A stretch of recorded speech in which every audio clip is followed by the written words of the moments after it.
तो क्या आपने भी वो पेंगुइन वाली वीडियो देख ली, या फिर सिर्फ मुझे ही डीएम्स आ रहे हैं कि एक्सप्लेन? और अगर नहीं देखी है तो मैं थोड़ा कॉन्टेक्स्ट दे देता हूँ। दरअसल 2007 में अर्जेंटीना की बर्फीली पहाड़ियों में डायरेक्टर वॉरेन हेज़ॉग एक डॉक्यूमेंट्री शूट कर रहे थे जिसका नाम था encounters at the end of the world. और उन्होंने इस दौरान एनिमल हिस्ट्री की एक ऐसी चीज कैप्चर की जो इससे पहले कभी रिकॉर्ड नहीं हुई थी, कि हजारों पेंगुइन की भीड़ में उनकी नजर गई एक ऐसे पेंगुइन पे जो सेंटर में था। कि वो पेंगुइन ना तो खाने की तलाश में समुद्र की ओर जा रहा था, ना ही अपनी कॉलोनी के पास वापस लौट रहा था। वो बस मुड़ा और चल पड़ा उन पहाड़ों की तरफ जो यहाँ से 70 किलोमीटर दूर थे। वहाँ आगे ना तो खाना था ना पानी, बस एक यकीनंद मौत। और डॉक्टर एनिली ने बताया कि अगर हम उसे पकड़कर वापस कॉलोनी में ले भी आते तो भी कोई फायदा नहीं, वो वापस मुड़ता और उन्हीं पहाड़ों की तरफ चल पड़ता। पर सवाल ये है, मगर क्यों?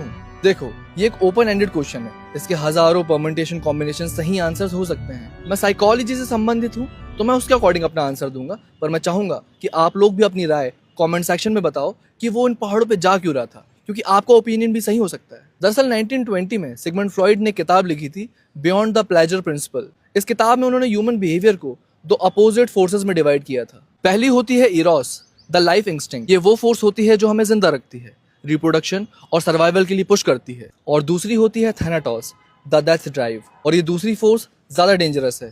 फ्रॉइड कहते हैं कि life is full of tension, और थैनाटोस फोर्स का मतलब है उस टेंशन को खत्म कर कंप्लीट साइलेंस में वापस लौट जाना। पर आपको पता है, फ्लॉइड ने ये थ्योरी हमें डराने के लिए नहीं, हमें जगाने के लिए दी थी।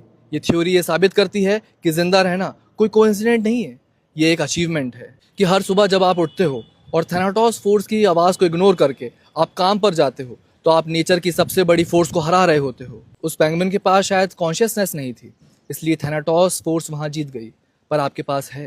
लाइफ मुश्किल है, 100% सही, बट वो स्ट्रगल्स ही एक ऐसी चीज है जो आपकी लाइफ को और रोमांचक और खूबसूरत बनाने की हैसियत रखते हैं। तो उस साइलेंस को मत चुनो, उस शोर को चुनो, उस लाइफ को चुनो।